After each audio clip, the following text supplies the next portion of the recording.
Let Century Management Solutions get you to your next medical appointment. They specialize in non-emergency medical transportation, connecting patients to care, safety, reliability, and on time. Their advanced technology platform seamlessly coordinates patients, healthcare providers, insurers, and transportation partners all in one powerful network. With over 200 trusted transportation providers, they deliver scalable solutions backed by real-time tracking and complete transparency. Go to SENTRYMS.com. Excuse me! Taxi! Come on, what are you doing? This is the 77 WABC minicast.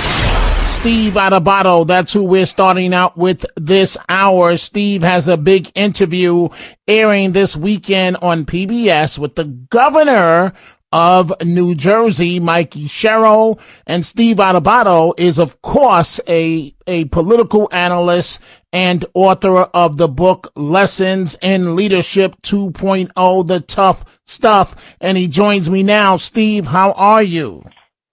I am doing well, Dominic. This Holy Week, to everyone who is celebrating Easter and connecting to their spiritual and religious roots, we wish them all the best. And I wish while there are a whole bunch of things we could talk about that are political, and I'm looking at the New York Post right now, and I'm sickened by the story you just mentioned about the 7-month-old baby in Brooklyn. It's horrific. It's unimaginable. And prayers obviously go out to the family, which isn't nearly enough. I wish we could do more. You know, Steve Adubato, I want to ask you about Pam Bondi, and you have this big interview. I was looking at clips of it. It's a really good interview with the new governor of New Jersey. I'll get to that in a second. But I'm just asking you off the top of your head, how do we stop this issue of urban violence, urban crime? I mean, 7 months old. How does this just keep happening? You know, Dominic, first of all, you and I have been media friends and colleagues for a lot of years now. And it is, and also as parents, as grandparents, Absolutely. And I know how much your family means to you. When the idea that we sometimes make these things, these horrific events political, and we start blaming, people for it based on their ideology, that sickens me as well. And let me tell you why I'm saying that.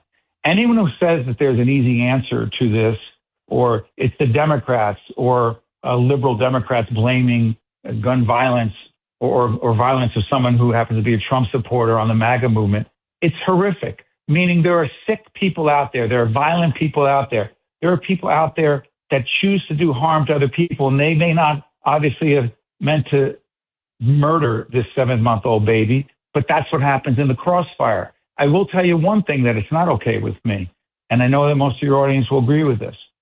Demonizing our police. This whole insanity of defunding the police when that was a thing, and basically making police as the enemy. That's what I know is, I may not know what the answer is, Dominic Carter, but I know what the answer is not. And the answer is definitely not to demonize, defund, and minimize the role of law enforcement. And you have been very consistent in that position as far as defund the police. It's got to be one of the dumbest things I've ever heard in my life. It's lunacy. It's just lunacy. Before I get to your big interview, I want to ask you about the news of the hour, if you will. Pam Bondi out as Attorney General. So Dominic, let me tell you this, and you know that in my work, not just as a broadcaster, but I write about leadership and communication, and I think about it, I coach it, I teach it. And I will say this to you. When I watch Pam Bondi testify regarding the Epstein files before Congress, regardless of whether it was a Democrat or Republican asking her a question, I will say this. I literally videotaped her public communication and presentation in those hearings and used it with my students, use it with my communication clients by saying, this is not how you respond. And here's what I mean. She did not do herself. She did not do the president. She did not do our country any favors by calling senators names, by mocking them, by demonizing them. She had to answer those tough questions about the Epstein files. And by the way, Dominic, you reported this. She was the one who said, I have the files on my desk. And then when questioned about it, she attacked the questioner. Maybe President Trump can get away with that because he understands how to handle those situations and he gets the benefit of the doubt because he's the president, he's Donald Trump. She's not Donald Trump. She didn't do him any favors. He did the right thing by removing her today. Well, let's get to your interview with the governor of New Jersey, Mikey Sherrill. And, I watched with great interest, Steve Adubato, and that's going to air this weekend, a must-see TV right, as far as I'm concerned. And, you were talking to her in general, a couple of clips I want you to respond to. But she used profanity, and one of the big issues in New Jersey has been the Gateway Tunnel project. We all know it got political. The White House holding up money for a while. You asked her about these issues. I want you to listen to what she actually had to say. The art of the deal for the president is usually he figures out how to leverage you and then extract as much as he can, and you never get anything back. So that's why when the president held up the Gateway Tunnel funding, I was encouraged by some people. Oh, just try to work with him. Why don't you just name Penn Station after him or Dulles Airport? Why don't you just do what he wants? I think that's bullshit. That is not the president's leverage to have. He is acting illegally. Congress has appropriated this funding. The president should not have any say in that. So that's the new governor, Steve Adubato. And in your interview, is this just the way it's going to be with Democrats and Republicans continuing to go after each other, going after President Trump?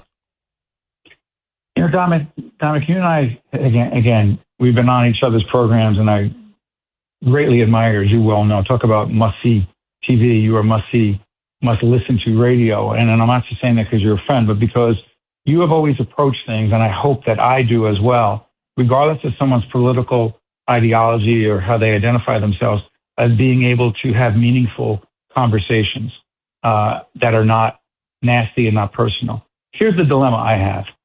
I understand Governor Sherrill making it very clear that she will fight President Trump where she believes she needs to fight him, take him to court. And she was on MS Now this morning saying she won in a court case recently against the president. And I get all that. And I respect the governor and I understand her role. Here's the problem I have. I'm also, I was a good friend of a former governor, Chris Christie, who, when he was governor, he found a way to interact and engage Barack Obama after Hurricane Sandy because it's what the state needed. Here's my point. That's right. I understand. And Chris Christie and I talk about this all the time. They didn't politically agree on anything. But what they did was they came together for people who were suffering in New Jersey and New York and in the region after Sandy. Here's my concern. My concern is that while Governor Sherrill, and again, she has every right to communicate the way she is about the president and to stand up against him as a governor of New Jersey, as a Democrat. I get all that. My concern is this. When and if New Jersey needs President Trump and his administration, you got to play nice in the sandbox. You got to find a way to be critical and challenging when appropriate, but also recognize the president and give him credit. It's not about naming this or that after him. It's about, frankly, having more cordial relationships. And if she's convinced that she can't do that with the president, that's going to be really challenging because he's the leader of the free world. He can help New Jersey. And the truth is, I could be wrong because I'm not the governor, Dominic. She is. She's got to find a way, representing 9 million plus people in New Jersey, to work with our president. Even if she thinks he's a terrible president, she has to do that. Listen to this podcast now on the Red Apple Podcast Network. Why is the middle class shrinking? Why are people facing an affordability crisis while marginalized individuals called informals grow in numbers? Join me as I travel the world, speaking with people living in invisibility, the leaders working to solve it, and uncovering the hard truths shaping our economy and daily reality. Download all of Red Apple Media's podcasts right now through your favorite podcast platform.